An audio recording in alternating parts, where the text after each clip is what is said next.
Alright everyone, now it's time to elaborate on the Occult video 139 with the Occult video 140. The big 140 already.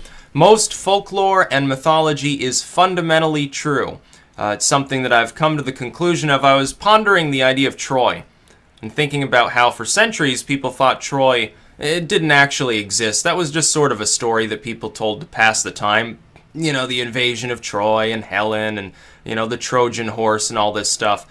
And then I remembered, of course, oh, that's right, Schliemann already found Troy. Unfortunately, he used dynamite to destroy some of the upper ruins, which means that the actual historical Troy of Homer was a little bit more disheveled. But they think that they found, which I believe it's Troy 7, was specifically the one that was the he thought it was at the lowest level. And he's like, oh, well, there's like evidence of some fire damage. This must be Homer's Troy. It turns out it was actually Troy had already been decimated several times, I believe, first by war and then by earthquake, and then was sort of depopulated, and then they rebuilt it, and that was Homer's Troy, like at its height, when it was the most grand. Anyway, Troy actually existed. We now know, of course, yeah, it was real. Sodom and Gomorrah sort of stories aside, I think when we read any sort of mythological or legendary material, whether it's some sort of folklore, whether it's even perhaps an urban legend in many cases, what we're getting is essentially a story wrapped around some core truth. What we're getting thus with Troy is there was a Troy, it was invaded, it probably was not laid siege to for years at a time, it was probably laid siege to for some days, considering its location. And the story evolved from there. When I look at the Odyssey, I say the Odyssey probably, actually happened. Ulysses was probably a real person. Probably did get lost after his involvement there, and wandered around for some time. He did find an island with sort of the hot sorceress and so forth on it. And then when he got back to his wife, he's like, oh yeah, I fucked around with the sorceress, but like I had lost all hope, so it was okay because she was magical. And also I fucked around with Circe, but she was magical too. She was like a witch, so, I had to save my men. I had to do what I had to do, woman. I'm just a dude who's sailing around. I'm surrounded by all these sweaty men. I find an island full of, like, animals that can kind of talk because I'm hallucinating from dehydration. And I think that's what we're really looking at. We're looking at, in the Odyssey, we're looking at a real journey, a real tale of a crew. They get lost. All this other stuff is sort of when they got back, and they probably did slaughter all the suitors. That part of the story is probably close to the truth. What we're actually seeing is that someone who got lost couldn't rationally explain how they ended up, maybe a poor navigator or something, sailing around some of these islands for, for months at a time, and so returned.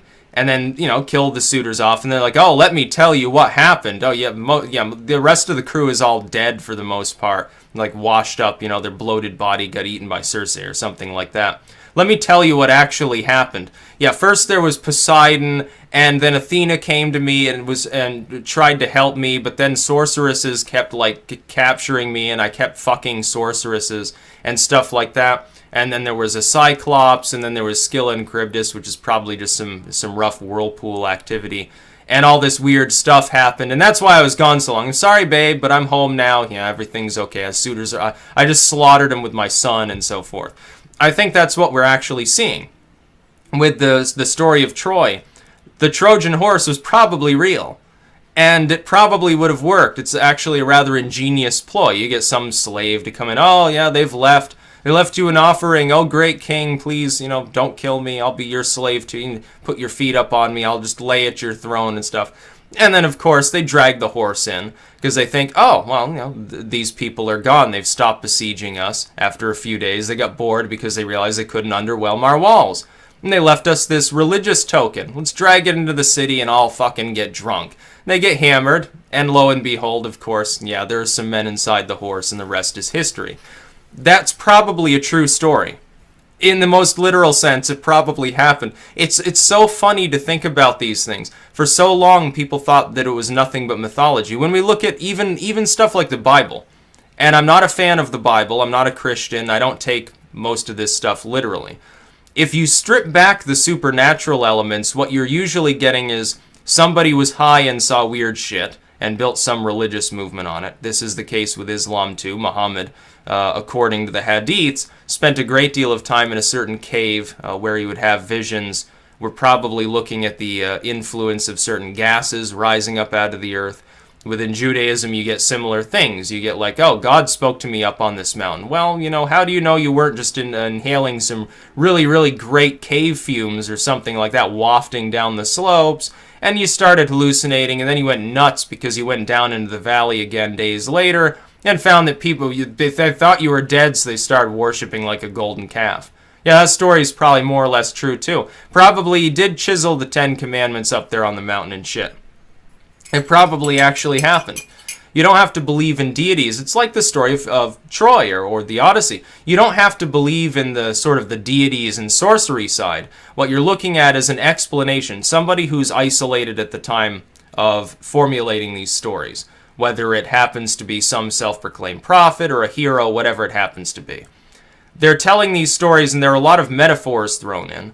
There are cautionary tales thrown in, and there's a lot of elaboration on otherwise mundane events.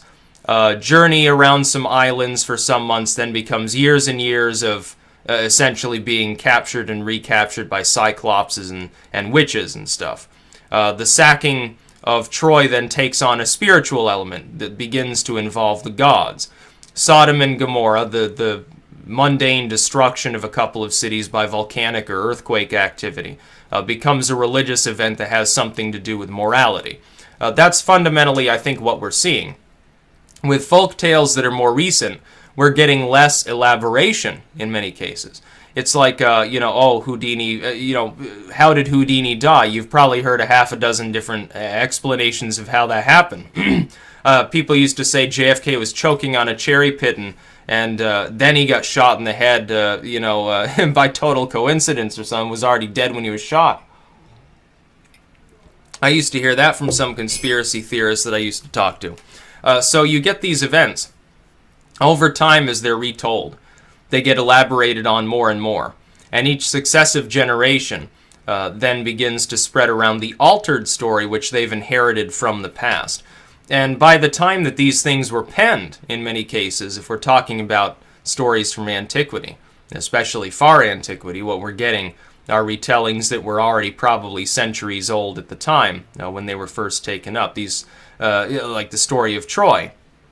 It's not like somebody literally stood there, recorded every detail of the battle. They were hearing of that battle at a later date. If we're looking back, you'd think of the Anunnaki stuff. You'd think of sort of, the people with wings from the sky, thing from Sumeria or maybe ancient Persia or something. What we're seeing is that some sort of explainable, scientifically explainable event was elaborated on over time. In fact, the fact that the ancient aliens theory probably makes the most sense for some of that stuff is uniquely interesting to me, I suppose. When we're talking about chariots doing battle in the sky, it's kind of clear you're not talking about chariots built by human beings. Now, when we're talking about the Norse Ragnarok, I take it to mean some sort of mini ice age in that region, or maybe the actual ice age. Maybe people had already achieved the Bronze Age before the ice age hit, and there were already sophisticated humans, and they lost that sophistication because they were forced to migrate, and then they had that oral tale that involves migrating again south into sort of the deserts of Europe, the southern plainlands. The Neander Valley and all of these things during that period of time. It's entirely possible. I think that there's at least a kernel of truth, and usually more than that, within any mythological system. Especially when we're looking at cultures that recorded them as literal, and then simply overlapped metaphor and cautionary messages. If we look at cultures that took things a little bit further, and didn't necessarily originally refer to them as historical records, we might be seeing something that was originally dreamed up solely to be metaphor, solely to be a cautionary tale. Otherwise, though, we're getting a historical event. It's obvious if we look at, at Troy and other things, from Greece and from that general region. Mostly we're getting a historical record that's just been modified to be more exciting so that people would remember it more easily and they could tell this story over and over around a campfire and then have a philosophical debate over what aspects were actually true versus what was thrown in by Homer or somebody else. And these are some of the most exciting stories of all when you think about it. Some of these stories, they're thousands of years old and they're still being put to the silver screen. People still talk about them constantly, as opposed to some modern stories. Everyone forgets about them a few years later. They don't craft it into any sort of long-range oral tradition or something that gets rewritten over and over. You have this difference. There's something psychological there, I think, with some of the original stories from antiquity, early writing and reading period. Some of those stories are much, much more long-lasting than anything we have today. The best example, the Bible. The Bible is a collection of stories. Each one probably does have a kernel of truth, or at least an opinion that was taken at truth at the time, like with the New Testament. I don't happen to believe that anyone contemporary to this Jesus figure actually was writing about him, because I look at the dating involved. That being said, though, it's certainly based on some sort of story that somebody was telling roughly at that same time. Whether it was true or not almost doesn't matter. It doesn't need to be a Jesus. It could be, one of these other, it could be Apollonius of Tyana or something like that. It wouldn't even matter. It's just an elaboration upon that original story, but the center of the story at least relates to real events. And I think that's ultimately what we get within mythology. That's about all. Peace out.